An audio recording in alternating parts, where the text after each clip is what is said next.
Good morning guys, আমি চলে এসেছি কাতারের একটি ছোট পার্কে। আর এখানে আছে অনেকগুলো কুল গাছ।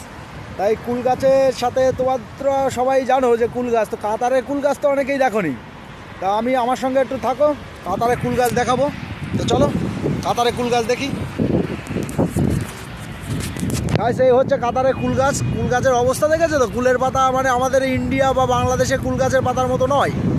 এখানকার কুল গাছের পাতা বা কুল গাছ অনেকটাই আলাদা।